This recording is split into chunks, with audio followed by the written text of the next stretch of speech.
Chapter 17, The Lucky Enclave and the Institutional Coup, From Commutation to Consensus. The history of the iron grip is the history of systems failure, a deliberate failure engineered by an elite council that learned to weaponize state power itself.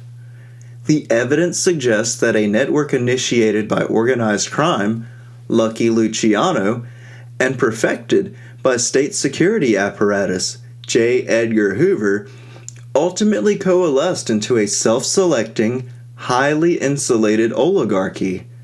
We call this council the Lucky Enclave, a term ironically derived from the candid planning of its intellectual successors. The playbook, in its final form, is not merely a blueprint for crime. It is the methodological guide for a subtle, institutional coup, replacing the rule of law with the rule of impunity. The philosophical blueprint, manufacturing chaos. The core strategy of the Iron Grip Playbook is to achieve systematic outcomes by eliminating chance, a deliberate, intellectual inversion of its founder's nickname, Lucky Luciano. The 2017 email exchange between Jeffrey Epstein and academic strategist Dr. Barnaby Marsh provides a rare look at the essential creed of the Lucky Enclave: to replace randomness with engineered inevitability. The problem, as framed by Epstein, was how to move beyond randomness, acknowledging that luck is not zero-sum. Marsh's response offered the organizational solution and the Enclave's core operational thesis. One can imagine the formation of Lucky Enclaves, where luck is actually manufactured in a sense, and effects kept in the group and further amplified. In a way, it is a kind of market to capture unusual events or to create cascades of events that would otherwise be difficult to create, anticipate, or predict. This is the ultimate mandate: create the crisis, exploit the profit. The wealth accumulated from trafficking and drug revenue, from Afghanistan's opiates to Mexico's fentanyl, is not the result of chance. It is the manufactured outcome of intentional state destabilization, the purposeful investment in chaos. The Lucky Enclave is the insulated, self-selecting subgroup dedicated to capturing the profit from these engineered cascades of global collapse. The historical foundation, the Immunity Playbook. The Enclave's power rests on its ability to transcend legal consequence, a mechanism established by two high-profile grants of impunity separated by half a century. First, Charles Lucky Luciano, convicted of compulsory prostitution, received an official commutation in 1946 from Governor Thomas E. Dewey for alleged wartime services. The state formally sanctioned Luciano's release, which enabled him to establish the global French Connection heroin network from his exile in Italy. Second, Jeffrey Epstein, a child sex trafficker, was granted a non-prosecution agreement, NPA, in 2008 by the U.S. Attorney's Office. This state sanction provided Epstein with de facto immunity, offering a multi-decade window for him to expand his criminal network internationally and continue to cultivate compromised elites. The through line is clear. The state apparatus repeatedly grants freedom and thus de facto license for global expansion to the very figures whose organizations are built on the commoditization and trafficking of human misery and suffering. This exchange of accountability for service, or compromise, as seen in the installation of Luciano and his mafia network by FBI Director J. Edgar Hoover, established the operational template for the Enclave's survival.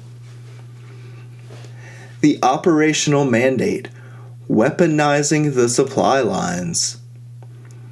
The history of the global narco-state demonstrates the Enclave's primary operational tool, the systematic creation and exploitation of geopolitical instability to capture new, weaponized supply lines. This 50-year history shows a clear pattern of destabilization, state complicity, criminal expansion. The cycle began in the 1946 to 1962 era with the French Connection, which formalized the global heroin market. This was catalyzed by Luciano's commutation and the insulation provided by J. Edgar Hoover. From the 1960s to the 1980s, the focus shifted to the Golden Triangle and Colombia. Here, U.S. intelligence leveraged local warlords for Cold War strategy, shifting the heroin supply from the Middle East to Southeast Asia, and leading to the explosion of cocaine as a key product. The most catastrophic expansion occurred between 2001 and 2021 in the Golden Crescent, Afghanistan. During the U.S. occupation, the stability provided allowed poppy production to flourish, leading to unprecedented global opiate volume and fueling the American opioid crisis. Most recently, from 2021 to present, the criminal infrastructure demonstrated its adaptability through the synthetic pivot. Following the post-withdrawal collapse of state enforcement capacity, the key product seamlessly transitioned to methamphetamine, moving from botanical opiates to high-profit synthetics. The consistent pattern is that official state action, commutation, covert operations, invasion, and withdrawal acts as the primary catalyst for criminal expansion, proving that the Lucky Enclave operates through compromised or complicit governmental institutions, not merely against them. The Coup and the New Rule. The vast amount of evidence surrounding the creation of these systems, from Luciano's network to Hoover's refusal to acknowledge the mob until forced, to Marsh's explicit strategizing, suggests that the intellectual framework was established long before it was executed. The institutional coup of '63, the revelation of the mafia's internal structure through the Joe Valachi testimony in 1963, which gave the FBI its first true blueprint of the Commission, marks a key inflection point.